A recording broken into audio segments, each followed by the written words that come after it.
Assalamualaikum warahmatullahi wabarakatuh.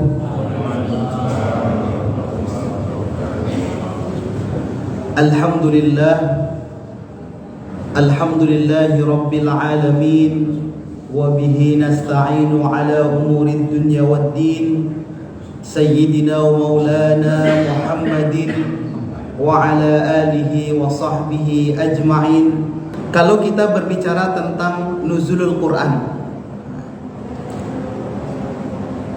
mungkin ada yang sudah tahu, mungkin ada yang belum. Ternyata nuzulul Quran itu diturunkan dalam 2 tahap. Meskipun nanti saya akan tambahin ada tahap ketiganya. Secara umum para pakar ulama ahli tafsir, bahkan pakar ulumul Quran dan qiraatnya, menjelaskan dalam beberapa kitabnya bahwasanya Al-Quran diturunkan dalam 2 tahap. Tahap yang pertama, Al-Quran diturunkan dari Lauhul Mahfuz, kemudian diturunkan ke langit bumi yang disebut dengan Baitul Izzah. Kapan itu diturunkannya? Diturunkannya sesuai dengan keterangan dalam firman Allah, Inna anzalnahu fi lailatul qadr. Jadi kalau bicaranya Al-Quran yang diturunkan secara utuh itu lengkap ya, dari surat Al-Fatihah sampai An-Nas, tetapi tidak ada makhluk berupa manusia ataupun malaikat, bahkan konon yang mengetahui hanya Allah. Malaikat Jibril itu baru tahu ketika baru memindahkan atau diminta Allah untuk mengantarkan wahyu, mengantarkan Al-Quran ini dari langit bumi ke Rasulullah.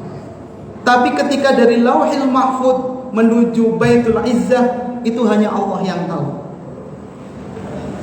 Dan itu ada di Lailatul Qadar. Maka nanti ada perbedaan, Ustadz, apakah betul Lailatul Qadar itu 17 Ramadan atau di Lailatul Qadar? Jadi nuzulul Quran, ketika pembahasan ini kemudian tidak dalam ilmunya, itu nanti berarti kalau 17 Ramadan itu nuzulul Quran, berarti 17 Ramadan juga sudah pasti itu malam Lailatul Qadar. Itu baru tahap yang pertama.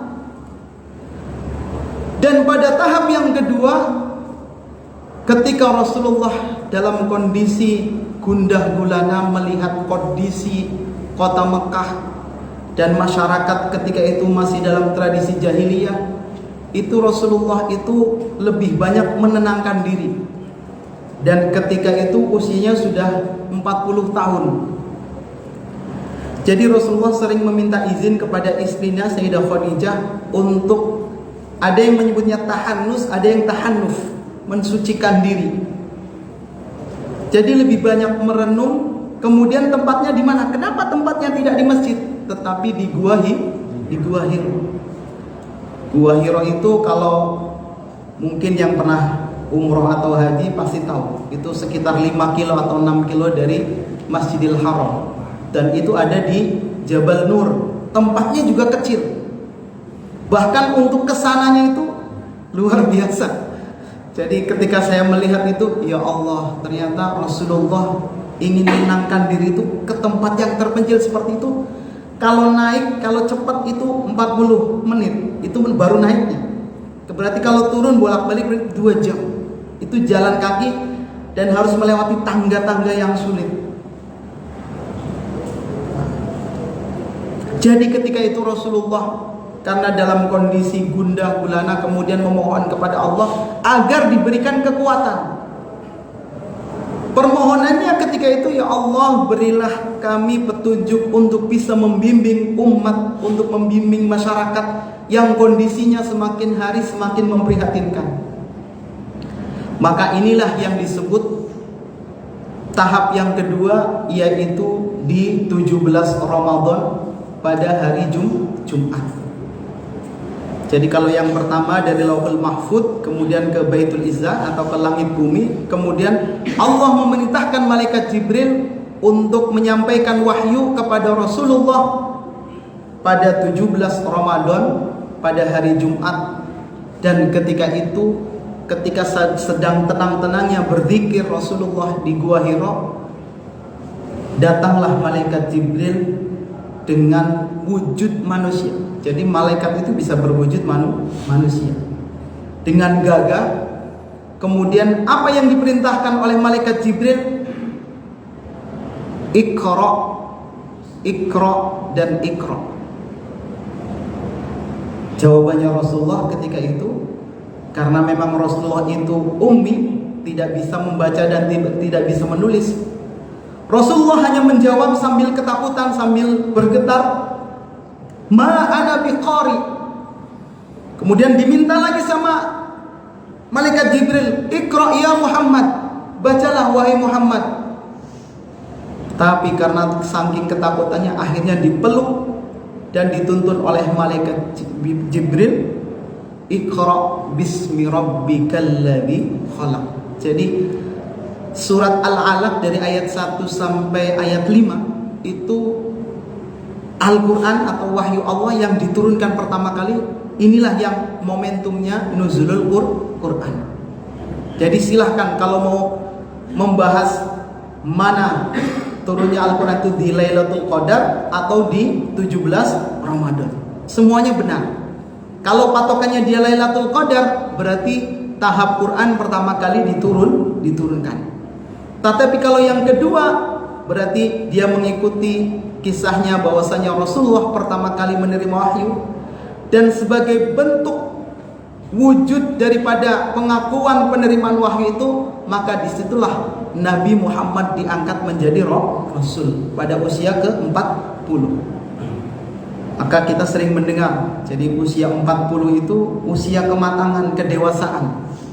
Jadi kalau ada orang usianya 40 kemudian tidak mau mulai belajar ataupun tidak mau taqarrub ilallah, ini perlu dipertanyakan. Jangan-jangan tidak punya persiapan untuk bekal akhiratnya.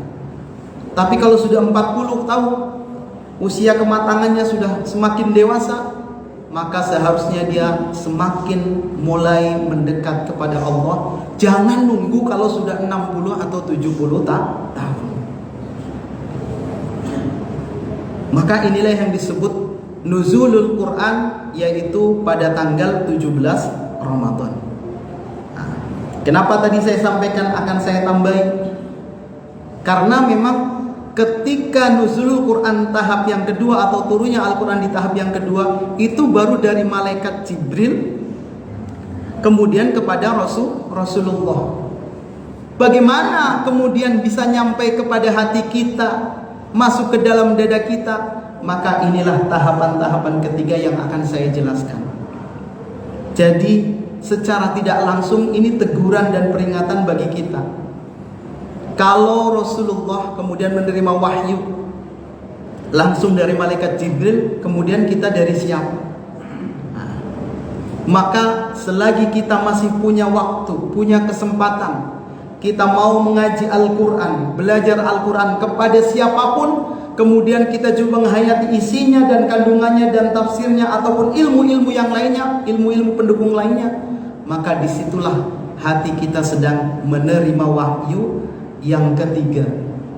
Dan kalau hati kita menolak, maka berarti kita tidak mau berpedoman, tidak mau mendapatkan petunjuk dari Al-Quran. Dan ini memang hanya orang-orang yang betul-betul beriman yang bisa merasakan turunnya Al-Quran kepada hati kita. Di situ kata yang disampaikan bahwa dalam hadisnya adalah ke hati. Al-Quran yang masuk ke dalam hati, bukan yang masuk ke dalam pikiran atau sekedar hafalan. Karena kalau hafalan itu ada di otak, tapi kalau Al-Quran ada di hati, insya Allah bisa diamalkan isi dan kandungan. Sedikit saya tambahkan, ketika peristiwa turunnya Al-Quran dari Lauhul Mahfuz kepada Baitul Izzah, ke langit bumi yang pertama itu jumlahnya utuh. Dari surat Al-Fatihah sampai An-Nas. Tetapi ketika malaikat Jibril menyampaikan wahyu Allah kepada Rasulullah, itu lama sekali. Berapa tahun? 23 tahun atau 22 tahun sekian bulan, sampai meninggalnya Rasul. Kenapa bisa lama demikian? Padahal ketika diturunkan pertama kali itu sudah sangat cepat, dari awal sampai akhir. Ternyata rahasianya adalah Allah ingin mengajarkan kepada Nabi Muhammad bahwasanya Al-Quran adalah jawaban dari seluruh problematika yang ada di masyarakat. Jadi kenapa Al-Quran itu diturunkan munajjaman, munazzalan, mufarraqan dalam bahasa Arabnya? Karena Al-Quran itu diturunkan sesuai dengan kondisi dan keadaan masyarakat. Jadi ketika itu kalau Rasulullah ditanya kemudian tidak tahu, itu nanti tiba-tiba wahyu turun. Ada yang langsung masuk ke dalam pikiran dan ilham Rasulullah, ada juga yang melalui malaikat Jibril, melalui perantara. Ada juga yang ketika ditanya kemudian Rasulullah diam, ternyata itu sedang menerima wahyu. Jadi berbagai cara bagaimana Al-Quran ini diturunkan secara bertahap, tujuannya adalah supaya bisa menjawab persoalan dan problematika yang ada di umat Rasulullah.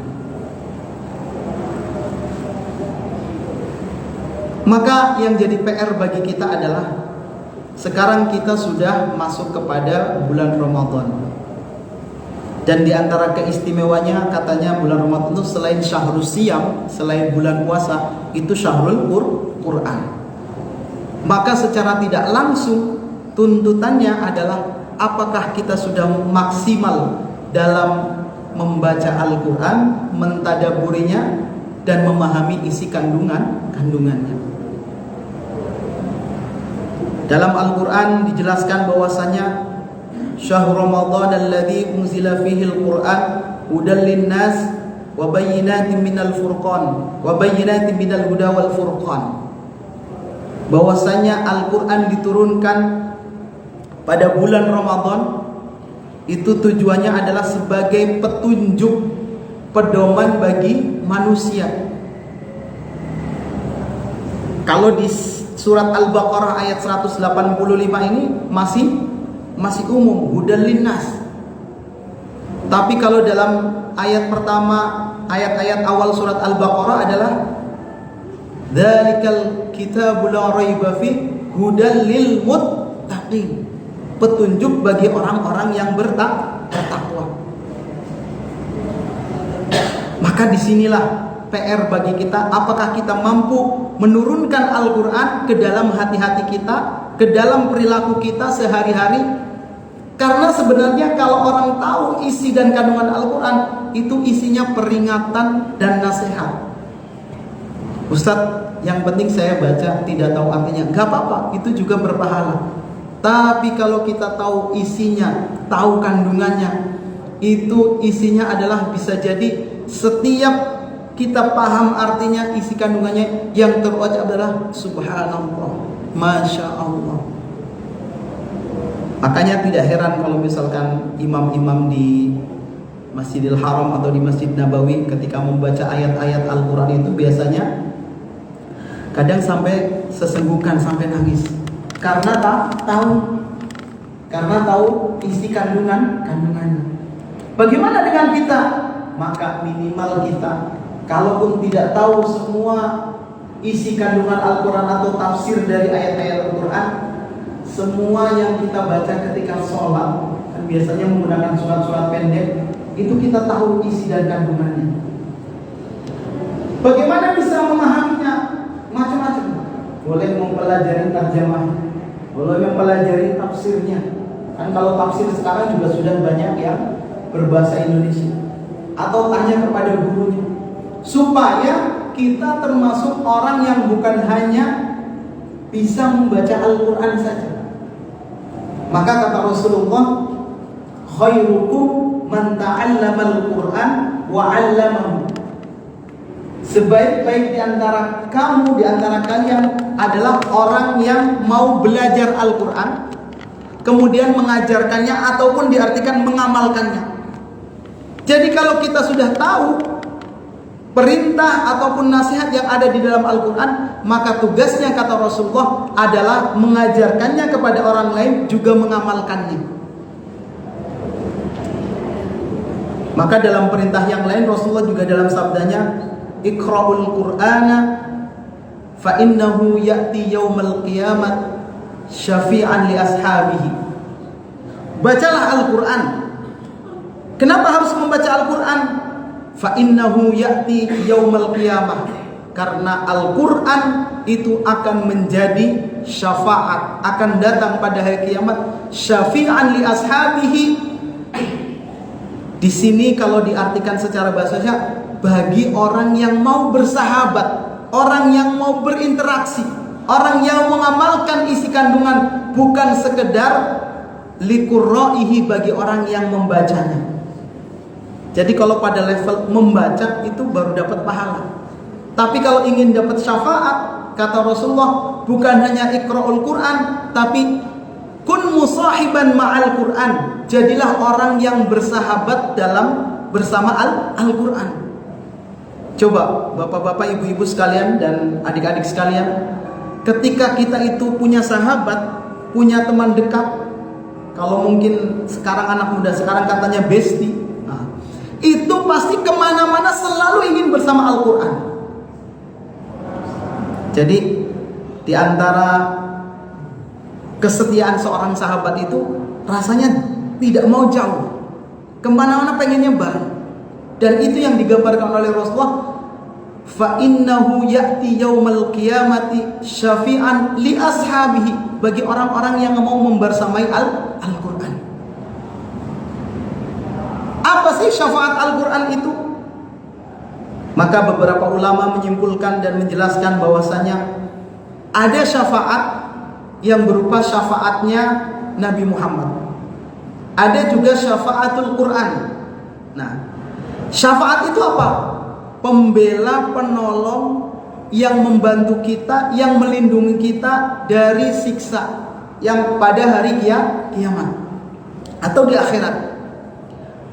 Apa bedanya syafaat Rasulullah dan syafaatnya Al-Quran? Kelebihannya, saya jelaskan syafaatnya Rasulullah. Ternyata syafaatnya Rasulullah itu, meskipun Rasulullah paling sayang umatnya, itu syafaatnya itu umatnya terkena azab dulu, nanti di akhirat baru karena syafaatnya Rasulullah diringankan.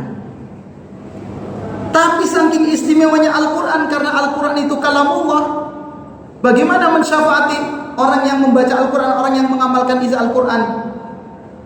Siapa saja yang membaca Al-Quran, mengamalkan dan tahu isi kandungannya, maka dia terbebas, terlindung dari siksa Allah. Itu keistimewaannya. Jadi syafaat Rasulullah itu besar, tapi ternyata syafaatul Quran itu lebih besar. Maka jangan sampai kita lewatkan begitu saja bulan Ramadan ini tanpa membaca Al-Quran, tanpa mentadaburi Al-Quran. Sayang Bu, kalau misalkan kita sudah dikasih kesempatan, dikasih umur panjang, kemudian masuk bulan Ramadan, ternyata tidak pernah hatam ataupun sulit untuk menghatamkan Al-Quran. Maka disinilah motivasi bagi kita. Bahkan dalam sebuah hadis, innallaha la yu'adzibu qalban wa'al Qur'an. Sesungguhnya Allah tidak akan menghukum, menyiksa hati yang di dalamnya terdapat Al-Quran. Bahkan dalam beberapa kisah, jadi konon katanya ada orang fasik yang meninggal. Ini kisahnya mungkin kisah-kisah orang-orang tasawuf, tapi saya kira masuk akal. Jadi ketika itu malaikat mau menghukum, dikubur. Kemudian ternyata yang dikubur ini muslim, mukmin, tapi fasik. Fasik itu berarti pernah melakukan kejelekan ataupun kejahatan. Ternyata karena kelebihan orang fasik ini hafal surat Al-Mulk, Tabarok, itu ternyata Al-Mulk itu hadir di dalam kubur. dan menghalangi malaikat yang ingin menyiksa orang yang meninggal ini. Jadi kata surat Al-Mulknya protes. Bukanlah Allah sudah berjanji bahwasanya siapa saja yang di dalam hatinya terdapat Al-Quran, hafalan Al-Quran, kemudian tahu kandungannya, memahami isinya, maka Allah mencegahnya untuk malaikat untuk menyiksanya. Ketika itu dalam dialognya, kata malaikat, saya hanya melaksanakan perintah bahwasanya kalau orang kemudian punya salah, punya dosa, maka harus diazab. Tapi karena lindungan dan syafaat Al-Quran, pembelaan Al-Quran, kemudian kalau begitu kita protes, kita mengadu kepada Allah. Ternyata betul janji Allah bahwasanya orang yang di dalam hatinya selalu ada Al-Quran itu akan terlindung dan mendapatkan syafaat dari Al-Quran. Maka hampir semua, setiap sesuatu kalau dikaitkan dengan Al-Quran, itu orang menjadi, atau sesuatu itu menjadi mulia. Contohnya, malaikat Jibril itu termasuk malaikat yang paling mulia karena tugasnya menyampaikan wahyu. Berarti kan dia perantara Al-Quran dari Allah kepada Rasulullah. Begitu juga Rasulullah diberi mukjizat Al-Quran, maka Rasulullah dapat predikat sebagai nabi yang terbaik. Bulan Ramadan diturunkannya Al-Quran berarti ada kaitan, ada interaksi dengan Al-Quran, maka bulan Ramadan disebut bulan mulia. Yang terakhir di dalam Al-Quran, pujiannya Allah kepada kita umat Islam itu adalah kuntum khairu ummah. Karena kita umatnya Nabi Muhammad yang dianggap sanggup menerima wahyu Allah, maka kita umat Islam, umatnya Rasulullah disebut umat-umat yang terbaik. Kuntum khairu ummah. Maka dari sini tidak ada rasa pesimis bagi kita. Ustadz, bagaimana kalau saya cuma hanya tahu terjemahannya? Ya enggak apa-apa. Saya misalkan sehari hanya 1 lembar, enggak apa-apa. Karena yang dituntut oleh Rasulullah sebenarnya adalah bukan sebanyak-banyaknya khataman, tetapi adalah khairul umuri adwamuha wa in qalla. Sebaik-baik ibadah, sebaik amal-amal soleh yang dilakukan itu adalah yang kontinu, yang istiqomah, bukan sebanyak-banyaknya. Misalkan karena target supaya Ramadan banyak khatamnya, akhirnya 3 hari sekali atau 5 hari sekali khatam. Tahu-taunya bulan Syawal nganggur. Kalau memang tidak bisa, nggak apa-apa, karena setiap kondisi hati seseorang itu berbeda-beda. Dulu juga saya waktu kecil, masa iya sih 2 hari atau 3 hari bisa khatam. Tapi ternyata kalau sudah terbiasa, itu juga bisa dinikmati. Bahkan konon Imam Syafi'i itu setiap hari khatamnya. Ada yang mengatakan Imam Syafi'i itu setiap hari khatam, ada yang selama 1 bulan Ramadan itu 60 kali khataman. Berarti setengah hari juga khatam, malamnya juga khatam. Subhanallah. Maka inilah banyak itibar, banyak pelajaran-pelajaran yang penting kita ambil dari peristiwa nuzulul Quran. Di antara hikmahnya adalah bahwasanya ketika Rasulullah dalam kondisi kegelisahan, kegundahan, apa kembalinya kepada Al-Quran dan zikrullah. Maka silakan. Dalam hadis disampaikan bahwasanya Al-Quran itu hidangan Allah. Maka kalau ingin menikmati hidangan Allah, ya membaca Al-Quran. Jangan sampai kita tidak tahu obatnya ketika kita sakit, padahal ternyata di Al-Quran itulah obat-obatnya. Karena sakit itu macam-macam. Ada yang sakit karena misalkan karena fisik, ada juga yang disebut sakit hati. Tapi bisa jadi kedua-duanya antara zahir dan batin itu saling berkaitan. Maka yang paling kita mohonkan kepada Allah adalah selalu diberikan nikmat sehat wal afiat. Definisinya atau pengertiannya adalah ketika sehat, as-sihah itu berarti baru jasad dan zahir. Tapi kalau al-afiyah berarti hati kita juga sehat. Ini bapak-bapak, saya yakin yang hadir di sini adalah orang yang sehat wal-afiyah. Karena hadir di sini sehat jasmaninya, rohaninya juga sehat. Ada orang yang sehat tapi rohaninya belum sehat, akhirnya berangkat ke masjid itu rasanya berat sekali. Tapi kalau jogging 5 kilo kuat. Tapi kalau melangkahkan kaki ke masjid, Masya Allah beratnya.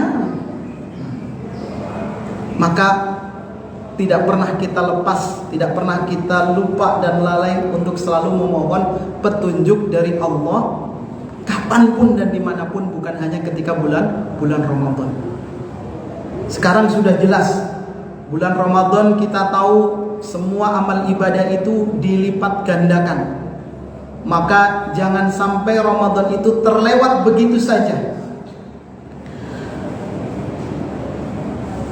Ketika Ramadan kemudian lewat, kemudian ternyata tidak ada athar atau tidak ada bekas di dalam hatinya, maka na'udzubillah kalau kita termasuk orang-orang yang merugi yang menjalani kehidupan di bulan Ramadan. Yang kedua, hikmah dari nuzulul Quran adalah hendaknya kita sering membaca, mengamalkan dan mentadaburi isi kandungan Al-Quran. Nah, sebenarnya majlis seperti itu paling enak. Bapak-bapak, ibu-ibu tidak perlu buka buku tafsir. Dan saya setuju, pengajian seperti itu sangat bermanfaat bagi orang-orang yang tidak punya kesempatan memahami secara mendalam isi kandungan Al-Quran. Saya lihat kajian tematiknya dari setiap Sabtu dan Minggu, setiap Sabtu Ahad pagi itu kan sebenarnya bagian daripada penjelasan isi kandungan Al-Quran. Baik itu bentuknya tauhid, fikih, hadis. Karena yang menjelaskan Al-Quran sendiri juga itu dari hadis-hadis Nabi. Jadi, apakah semua tafsir itu sama? Kalau secara global tafsir itu sebenarnya sama, karena hanya menjelaskan dari hadis-hadis Rasulullah. Apakah tafsir dengan terjemah sama? Tidak. Kalau terjemah hanya menerjemahkan saja dari bahasa Arab kemudian ke bahasa Indonesia. Tapi kalau tafsir itu biasanya pendalamannya lebih dalam. Dan itu ada yang karena berdasarkan hadis-hadis Rasulullah, ada juga karena namanya semakin orang dekat kepada Allah itu seperti fattah atau terbuka pikirannya dan tahu, oh ternyata kenapa saya membaca ini, artinya ini, oh faedahnya ini. Jadi semakin kita, jadi dulu guru-guru saya ketika saya masih kuliah di Al-Azhar itu setiap di antara kamu itu wajib punya wirid atau zikir. Bahkan katanya man laisa lahu wirdun fahuwa kirdun. Barang siapa yang tidak punya wirid atau zikir, maka dia seperti monyet. Dan orang macam-macam mempunyai wiridnya dan zikirnya. Bahkan salah satu ulama Syria, Asy-Syahid Syekh Ramadan Al-Buti mengatakan tidak bisa Subhanallah 1000 kali atau La ilaha illallah 1000 kali. Bapak-bapak yang paling utama. Jadi misalkan saya nggak sanggup Ustadz kalau misalkan harus baca salawat sekian puluh ribu atau sekian ratus kali. Ketika kita membaca Al-Quran itu sudah sama dengan wirid, karena ternyata ketika kita membaca Al-Quran sama dengan kita berdialog dengan Allah. Dan janjinya dalam sebuah hadis, barang siapa yang membaca Al-Quran kemudian sampai lupa niatnya, saya baca Quran untuk apa ya niatnya, itu ternyata Allah sudah mencukupi apa yang belum menjadi niatnya dan akan memberikan kebaikan yang lebih dari apa yang diniatkan. Jadi enak sekali baca Al-Quran itu. A'udzubillahi minasyaitonir tanpa ya saya niat baca Quran ini untuk keberkahan hidup dan lain sebagainya. Tanpa niat juga boleh. Bahkan kalaupun kita tidak memegang mushaf, kemudian dalam perjalanan ya, kemudian kita membaca surat-surat yang kita hafal, itu juga sudah bagian dari zikir dan wirid kita. Jadi misalkan tidak punya wudhu, kan kita selalu pikirannya kalau di Indonesia itu harus punya wudhu. Ustaz, saya sudah terlanjur misalkan di perjalanan, di kendaraan dan belum wudhu. Maka bacalah surat-surat pendek yang Bapak Ibu hafal, itu adalah wirid Bapak. Boleh. Ulama sepakat bahwasanya kecuali kalau kita menyentuh Al-Quran baru harus berwudhu. Meskipun kalau kembali ke pembahasannya lebih luas lagi, ketika memahami la yamassuhu illal mutahharun, al-mutahharun itu yang suci itu hanya malaikat. Nah, tapi ketika dijabarkan lebih sederhana lagi, artinya masa iya kita mau memegang kalam suci, memegang kalamullah kemudian tanpa diawali dengan wudhu. Karena mohon maaf, di Mesir itu kadang-kadang saya ketemu teman-teman ketika kuliah itu bawa Quran ya bawa Quran saja. Kalau kita kan bawanya juga hati-hati. Mungkin kalau ada tas juga kita. Kalau mereka seperti, saya pernah mendebat, kenapa Anda membawa Quran seperti itu? Alasannya adalah mereka punya keyakinan bahwasanya Quran yang asli itu adalah di Lauhil Mahfudz, sudah terjaga. Ini baru mushafnya. Tapi kalau kita kan, kalau di Indonesia karena terbiasa dengan sopan santun adat ketimuran bahwasanya orang kita habis membaca Al-Quran aja dicium. Maka silahkan bagi bapak-bapak ibu-ibu yang tidak punya riyadhah, yang punya wirid apapun, sudah membaca Al-Quran saja. Itu sudah lebih utama dari riyadhah. Yang terakhir, mari kita bukan hanya untuk diri kita bapak-bapak ibu sekalian, mari kita ajarkan anak-anak kita untuk membaca Al-Quran. Saya selalu menyampaikan di beberapa majelis, khusus Al-Fatihah, kalau bisa yang mengajarkan itu bapak ibunya langsung. Jadi saya punya anak 3 tahun, itu tiap malam sebelum tidur saya suruh baca, dituntun belajar Fatihah. Kenapa saya menyampaikan ini berdasarkan apa? Karena ternyata ketika Fatihah itu terus dibaca dan diingat oleh anak kita dan menjadi bacaan sholat, pahalanya buat siapa? Buat orang tua kita, buat kita, bapak kita, jadi anak kita nanti ketika kita sudah meninggal, yang membacakan Fatihah itu adalah anak kita, dan itu sudah jelas disebut shadaqatun jariyah, sedekah yang pahalanya tidak pernah putus. Tapi kalau misalkan Ustadz saya nggak sempat, ya sudah, tetap dibimbing. Kalau memang sudah terlanjur diajarkan sama guru ngaji, kan gampangannya kalau dari awal dari alif bata kemudian langsung guru ngaji, itu nanti habis pahalanya sama guru ngaji. Tapi kalau Fatihah kan bisa dituntun sambil anaknya masih umur berapa tahun diajarin Fatihah. Dan Fatihah itu sehari semalam dibaca. Orang sholat itu pasti baca Fatihah. Dan itu pahalanya akan mengalir tanpa terasa kita memiliki investasi jangka panjang. Jadi itu bapak-bapak ibu-ibu, silahkan. Jadi saya hanya menyarankan, kalau masih punya anak-anak, kalau misalkan tidak punya berarti bapak-bapak, ibu-ibu yang punya cucu, silahkan diajarkan Fatihahnya langsung dari orang tuanya langsung, atau dari kakek dan neneknya langsung. Karena itu akan menjadi amal jariah. Adapun nanti surat-surat yang lain mungkin boleh kepada guru ngajinya. Jadi ini mari kita jadikan momentum Ramadan ini betul-betul untuk meningkatkan apapun ibadahnya, bukan hanya membaca Al-Quran. Tapi karena saya sekarang berbicara tentang nuzulul Quran, maka mari semoga bulan Ramadan ini menjadikan kita sebagai orang-orang yang musahabah ma'al Quran, yang selalu bersahabat dengan Al-Quran, sehingga nanti di hari kiamat kita termasuk orang-orang yang mendapat syafaatnya Al-Quran. Apalagi tadi sudah saya jelaskan bahwasanya syafaatul Quran itu lebih utama daripada syafaatnya Nabi.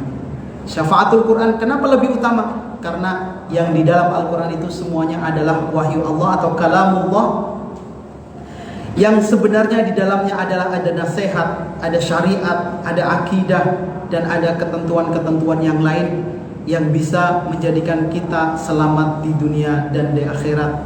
Amin amin.